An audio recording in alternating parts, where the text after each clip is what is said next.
پچھلے 2000 سال سے ماہرین اس بستی کو تلاش کر رہے تھے۔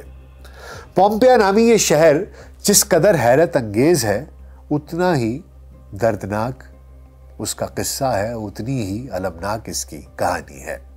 یہ شہر 7ویں صدی قبل مسیح کے دوران آباد ہوا۔ مختلف ادوار میں مختلف قوموں کے زیر نگی رہنے کے بعد رومن امپائر کے تسلط میں آ گیا۔ پھر اس شہر نے ترقی کی ایسی منازل طے کی کہ یہ اس وقت کی دنیا کے عظیم ترین شہروں میں شمار ہونے لگا۔ 2 منزلہ مکانات اور مکانات کے پیچھے چھوٹے چھوٹے باغیچے اور لان اور ان میں نصب فواروں نے اس شہر کو جنت بنا دیا تھا۔ اس دور کی ہر وہ سہولت اس شہر میں موجود تھی جس کا انسان کبھی خواب دیکھا کرتا تھا۔ یہاں کئی پانی کے تالاب تھے، کشادہ سڑکیں تھیں، گھوڑے باندھنے کے لیے باقاعدہ استبل تھے، اسپتال، کلب اور کمیونٹی سینٹر جیسی تمام ضروریات یہاں دستیاب تھیں۔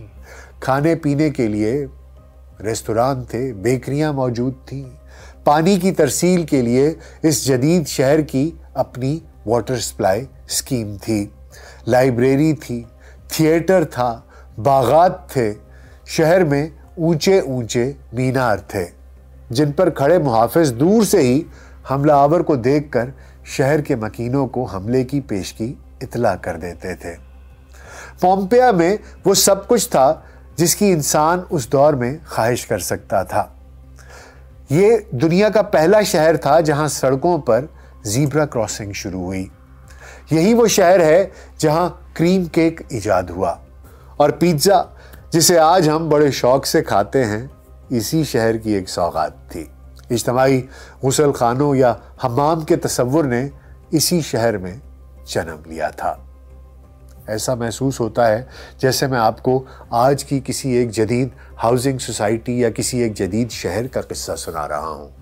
آپ سوچئے آج سے ہزارہ سال قبل ایک ایسا شہر موجود تھا۔ پومپیا رومن امپائر کے بڑے تجارتی شہروں میں سے ایک تھا، لیکن وسائل اور دولت کی فراوانی کے بعد رفتہ رفتہ اس شہر کی پہچان تبدیل ہونے لگی۔ وقت کے ساتھ ساتھ یہ اجتماعی حمام بے حیائی کے مراکز بن گئے۔ جنسی بے راروی اس بستی کے مکینوں کا مزاج بن گئی۔ پھر وہ وقت آیا جب زراعت اور تجارت اس شہر کی پہچان نہ رہی، بلکہ پومپیا ایک آزاد معاشرہ یا فری سوسائٹی کا علم بردار ایک سمبل بن کر رہ گیا، جہاں جنسی تعلقات پر کسی قسم کی کوئی پابندی تھی اور نہ ہی اسے کوئی معیوب سمجھا جاتا تھا۔ یہاں کوئی مذہبی روک ٹوک نہ تھی۔ اس شہر میں لوگ اپنی جنسی تسکین کے لیے ہر قسم کی مذہبی، قانونی اور سماجی بندھنوں سے آزاد تھے۔ یہاں وہ آزادی تھی جسے حاصل کرنے کے لیے شیطان نے جنت ٹھکرائی تھی۔ یہاں بسنے والے ہوس کے پجاریوں کے نزدیک انسان تو کیا، حیوان بھی جنسی تسکین کا ایک ذریعہ ہی تھے۔ اگرچہ اس شہر کے آس پاس ہریالی تھی، کھیت اور کھلیان تھے، بے شمار باغات بھی تھے، پھلوں اور پھولوں کی بہتات تھی، لیکن اس کے باوجود گناہوں کی اس بستی کے مکینوں کا اصل پیشہ اور ذریعہ آمدن جسم فروشی ہی تھا۔ جسم فروشی کے اس گھنونے دھندے میں صرف عورتیں ہی نہیں بلکہ سینکڑوں تندرست اور جوان مرد بھی پیش تھے۔ غلاموں کے ساتھ ساتھ عام شہریوں کی ایک بڑی تعداد بھی اسی پیشے سے وابستہ تھی۔ پومپئی کے کہبہ خانے اپنی مثال آپ تھے۔ ان کہبہ خانوں کے مالکان یا تو شہر کے رئیس اور امراء ہوتے تھے یا پھر ریاست کے وزیر، مشیر یا اعلیٰ افسران۔ پومپیا ایک ایسی فری سوسائٹی، ایک ایسا آزاد معاشرہ تھا جہاں فخر اور شہرت کا پیمانہ دوسرے معاشروں سے بالکل الگ تھا۔ پومپیا میں جو شخص جتنا جنسی طور پر بے راہ رو ہوتا یا جتنا جنسی بے راہ روی کا رسیہ ہوتا، اتنا ہی اس کا مقام اور رتبہ بلند سمجھا جاتا۔ رومن امپائر کے بڑے بڑے افسران اور ان کی بیگمات بھی ان علتوں کا شکار بن چکے تھے۔ اس شہر کے کھنڈرات سے ملنے والی تصاویر اس قدر بےہودہ اور فحش ہیں کہ آج کے لوگ انہیں دیکھ کر اپنے کانوں کو ہاتھ لگاتے ہیں، لیکن پومپیا کے باشندوں کے لیے یہ ان کے فخر کی علامت تھی۔ کہتے ہیں ادب یعنی آرٹ وہ آئینہ ہے جس میں ہم سماج کا اصل چہرہ دیکھ سکتے ہیں۔ پومپیا کے کھنڈرات سے آرٹ کے جو نمونے ملے ہیں انہیں دیکھ کر اس بستی کے مکینوں کی سوچ اور میلان کا بخوبی اندازہ ہو جاتا ہے۔ پومپیا کی دیواروں پر ایسی پینٹنگز اور شبیہیں کندہ ہیں جنہیں دیکھ کر حیوان بھی شرما جائے۔ مغرب شاید ان تصویروں کو آرٹ کا نمونہ کہے، لیکن میرے نزدیک ان پینٹنگز یا تصاویر کی حقیقت انسان کی جنسی خواہش کے حیوانی اظہار کے علاوہ اور کچھ نہیں ہے۔ یہی حال پومپیا کی دیواروں پر کندہ اشعار کا ہے۔ فطرت اور اخلاق سے آری یہ شاعری دراصل ان کے حیوانی جذبات کا اظہار ہے۔ ایسا آزاد آرٹ، آزاد فن، فری آرٹ یا اخلاق باختہ آرٹ آج تک دنیا کی شاید کم ہی تہذیبوں کے کھنڈرات سے ملا ہوگا جتنا کہ اخلاق باختہ آرٹ یہاں سے دریافت ہوا۔ تاریخ گواہ ہے کہ جس انسانی تہذیب نے فطری قوانین کو پامال کیا، اخلاقی حدود قیود سے تجاوز کیا، خدا کے قائم کردہ حدود کی خلاف ورزی کی، وہ تہذیب، وہ قوم، وہ معاشرہ، وہ بستی صفائے ہستی سے مٹ گئی۔ آج سے تقریباً 2000 سال پہلے حضرت لوط علیہ السلام کی قوم بھی اسی طرح عیش پرست تھی۔ ان کا شہر سدوم بھی اس دور کا ایک جدید اور جیتا جاگتا شہر تھا، لیکن جب سدوم کے مکینوں نے حد سے تجاوز کیا تب اللہ نے اس شہر اور اس کے مکینوں کو عبرت کا نشان بنا دیا۔ سدوم کے آثار تو اس کرۂ ارض سے مٹ کر ماضی کا قصہ بن گئے، لیکن پومپیا کے کھنڈرات آج بھی اس دردناک عذاب کی کہانی ہمیں سنا رہے ہیں۔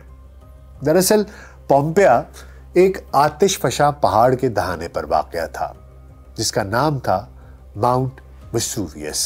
سن 79 عیسوی میں 24 اگست کے دن دوپہر کے وقت جب اس شہر کے لوگ اپنی رنگ رلیوں میں مصروف تھے تو اچانک آتش فشاں پہاڑ سے لاوا پھوٹ پڑا۔ یہ آتش فشاں اس قدر شدت سے پھٹا کہ آسمان میں دور دور تک اس کی راکھ اور پتھر اڑنے لگے۔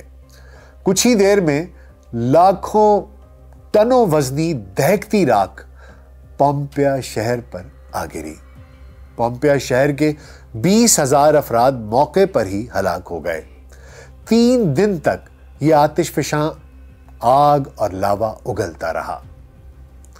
اس دور کا انتہائی ترقی یافتہ یہ شہر 4 سے 6 میٹر یعنی 13 سے 20 فٹ تک راکھ کے نیچے دفن ہو گیا۔ یوں یہ گناہوں کی بستی آئندہ کئی سالوں تک دنیا کی نظروں سے اونجھل ہو گئی۔ جب لاوا اور راکھ ٹھنڈی ہوئی اس وقت تک اس مقام کی تلاش ہی ناممکن ہو چکی تھی کہ جہاں یہ شہر آباد تھا۔ کئی صدیوں تک یہ علاقہ صرف اور صرف راکھ کا ایک ڈھیر تھا۔ 1748 عیسوی میں جب یہ شہر حادثاتی طور پر دریافت ہوا تب ماہرین نے دیکھا کہ اس کے تھیٹر، کھیل کے میدان، مارکیٹیں، بازار اور سوئمنگ پولز جوں کے توں حالت میں موجود تھے۔ یہ عذاب اس شہر کے مکینوں پر اس وقت نازل ہوا کہ جب ان کی اکثریت گناہ آلودہ سرگرمیوں میں ملوث تھی۔ اس شہر کی دریافت کے بعد کھدائی کی گئی تو ماہرین آثار قدیمہ یہ دیکھ کر حیران رہ گئے تھے کہ لوگ مردہ حالت میں محفوظ ہیں، اور ایسا لگ رہا تھا کہ جیسے قدرت نے اس اخلاق باختہ قوم کو آنے والی دنیا کے لیے نشان عبرت بنا دیا ہو۔ جو شخص جس حالت میں تھا اسی حالت میں راکھ تلے دب گیا۔ کسی کو اپنی جگہ سے ہلنے کی بھی مہلت نہ ملی، اپنی برہنگی کو ڈھانپنے تک کا موقع نہ ملا۔ آج بھی جب پومپیا کی باقیات دریافت ہوئی تو وہاں کے رہنے والوں کی لاشیں بے گور و کفن اسی حال میں ملتی ہیں جس میں وہ اپنی آخری وقت میں موجود تھیں۔ ان کے ڈھانچے دیکھ کر پتہ چلتا ہے کہ جس وقت آتش فشاں کی راکھ پومپیا کے مردوں اور عورتوں پر موت بن کر ٹوٹی، اس وقت وہ غیر فطری سرگرمیوں میں مصروف تھے۔ بعض گھروں میں روزمرہ معمولات زندگی کے آثار بھی ملتے ہیں جو جوں کے توں ایسے ہی رکے ہیں جیسے کسی نے اچانک انہیں ثابت کر دیا ہو، وقت روک دیا ہو۔ اس شہر کا زیادہ تر حصہ دریافت کر لیا گیا ہے، لیکن کھدائی ابھی بھی جاری ہے۔ 1783 میں پرانے تھیٹر کی باقیات کے ارد گرد کنواں کھودنے والوں کی تعمیراتی سرگرمی کے دوران غلطی سے ایک اور شہر ہرکولینیم دریافت ہو گیا۔ یہ شہر پومپیا سے چند کلومیٹر دور واقع ہے، جہاں 4 سے 5 ہزار لوگ رہائش پذیر تھے۔ اس شہر کا نام معروف یونانی افسانوی ہیرو ہرکیولیس کے نام پر رکھا گیا تھا۔ یہ شہر اس دور کے امراء کے لیے نہ صرف ایک ریزورٹ تھا بلکہ یہاں ایک بندرگاہ بھی تھی۔ حیران کن بات یہ ہے کہ پومپے کے مقابلے میں ہرکولینیم سے بہت کم تعداد میں لاشیں دریافت ہوئیں۔ ماہرین اس کی وجہ یہ بتاتے ہیں کہ پومپیا کے برعکس ہرکولینیم کے زیادہ تر باشندے نیپلز فرار ہونے میں کامیاب ہو گئے تھے۔ 1980 کے آس پاس ہرکولینیم کے ساحل کے قریب تقریباً 300 انسانی ڈھانچے دریافت ہوئے۔ اس دریافت سے ظاہر ہوتا ہے کہ لوگوں نے سمندر کے راستے فرار ہونے کی کوشش بھی کی، لیکن ان میں سینکڑوں لوگ ناکام رہے۔ ہرکولینیم کی باقیات پومپیا کے کھنڈرات سے زیادہ محفوظ ہیں۔ ماہرین کا خیال ہے کہ یہ شہر پائروکلاسٹک بہاؤ یعنی گرم گیس اور لاوے کے نیچے 15 میٹر تک دبا رہا۔ اسی وجہ سے نہ صرف اس کی دیواروں کو پومپیا کی نسبت کم نقصان پہنچا بلکہ یہاں سے ملنے والے کپڑے، لکڑی اور کئی اوزار بھی محفوظ حالت میں دریافت ہوئے۔ ان دونوں شہروں کی پختہ سڑکوں پر چلتے ہوئے ہر گھر میں موجود باورچی خانہ، باغات اور چشموں کو بآسانی دیکھا جا سکتا ہے۔ ان میں صفائی، پانی کی فراہمی اور نکاسی آب سے لے کر زندگی کی ہر آسائش موجود تھی۔ ہر گھر میں غلاموں کی رہائش گاہ کا علیحدہ انتظام موجود تھا۔ یہاں کے لوگوں کا شمار اس خطے کے امیر ترین لوگوں میں ہوا کرتا تھا، لیکن افسوس کہ ان ناشکروں ناقدروں نے اپنے پروردگار کی نعمتوں کا انتہائی غلط استعمال کیا اور آئندہ آنے والی قوموں کے لیے ہمیشہ کے لیے نشان عبرت میں تبدیل ہو گئے۔ عبرت کے یہ نمونے دیکھنے کے لیے روزانہ ہزاروں افراد پومپیا آتے ہیں۔ اب اٹلی کا محکمہ آثار قدیمہ اس سائٹ کے تحفظ کے لیے فکر مند ہے، کیونکہ اتنی بڑی تعداد میں سیاحوں کی آمد کے سبب یہ آثار اب خطرے سے دوچار ہیں۔ قیمتی نوادرات، پتھروں، پینٹنگز، حتیٰ کہ انسانی ڈھانچوں کی چوری کے واقعات بھی بڑھتے جا رہے ہیں۔ پومپیا کے آثار کے تحفظ کے لیے اب حکومت نے یہاں روزانہ آمد کے لیے سیاحوں کی ایک تعداد مقرر کر دی ہے۔ اب ایک دن میں 20,000 سے زائد سیاح پومپیا نہیں آ سکتے۔ ماہرین کے مطابق 79 عیسوی میں جب پومپیا تباہ ہوا، اس وقت اس شہر میں عیسائیت کا کوئی نام و نشان نہ تھا، کیونکہ 2 صدی عیسوی تک صلیب ایک مقبول مسیحی شکل نہیں بنی تھی۔ خفیہ عیسائی علامتیں بڑے پیمانے پر ظلم و ستم کے ادوار یعنی 3 صدی کے بعد سے سامنے آئیں۔ پومپیا میں لاطینی بولنے والے یہودیوں کی بڑی تعداد آباد تھی۔ اس شہر کی تباہ حال دیواروں پر جو خفیہ الفاظ اور علامتیں موجود ہیں، ایسی کئی علامتوں کا یہودیت سے تعلق بہرحال ثابت ضرور ہوتا ہے، اور ماہرین اس بات کا کھوج لگا رہے ہیں کہ پومپیا کے باشندوں کی نسل کون سی تھی، ان کے خاندانی تعلقات کیسے تھے۔ اس کے لیے انہوں نے پومپیا سے ملنے والے انسانی ڈھانچوں کا ڈی این اے ٹیسٹ بھی لیا ہے۔ اسی ڈی این اے کی رپورٹ سے پتہ چلا ہے کہ کچھ جو ڈھانچے وہاں سے ملے تھے جن کو وہ سمجھتے تھے کہ 2 خواتین کے ہیں، تو انہیں معلوم ہوا کہ ان 2 خواتین کے ڈھانچوں میں سے جو کہ ایک بیڈ پر ملے وہ آپس میں بہنیں نہیں تھیں، بلکہ ان میں سے ایک مرد تھا۔ اور تحقیق سے یہ بھی پتہ چلا کہ جس مرد کے ڈھانچے کی گود میں ایک بچہ تھا وہ اس مرد کا بچہ نہیں تھا، اس کا ڈی این اے اس بچے سے میچ نہیں کرتا۔ ماہرین کی تحقیق کے مطابق پومپیا ایک کثیر الثقافتی شہر تھا۔ اس شہر کا خاندانی نظام اور اس کے باسیوں کے سماجی تعلقات آج کے زمانے کے لحاظ سے پیچیدگی کا شکار تھے، کیونکہ ان میں زیادہ تر افراد مختلف آبادیوں سے آئے تھے۔ 2000 سال پرانے ان کھنڈرات کا تحفظ اطالوی حکومت کے لیے ایک چیلنج سے کم نہیں۔ اب انہوں نے اس جائے عبرت میں مسلسل گشت کے لیے ایک روبوٹ کتے کو بھی مامور کر دیا ہے۔ یہ مشینی کتا نہ صرف اس شہر کی قدیم باقیات کی حفاظت کرتا ہے بلکہ چوروں کی بنائی گئی سرنگوں کا بھی سراغ لگاتا ہے۔ اور اب سوچنے کی بات یہ ہے کہ آج سے ہزاروں سال قبل ان لوگوں کی کیا شان و شوکت ہوتی ہوگی، وہ اپنے آپ کو کیا سمجھتے ہوں گے جنہوں نے قدرت کے قوانین کی بھی پرواہ نہ کی اور ایسی اخلاق سوز حرکتوں میں ملوث ہو گئے۔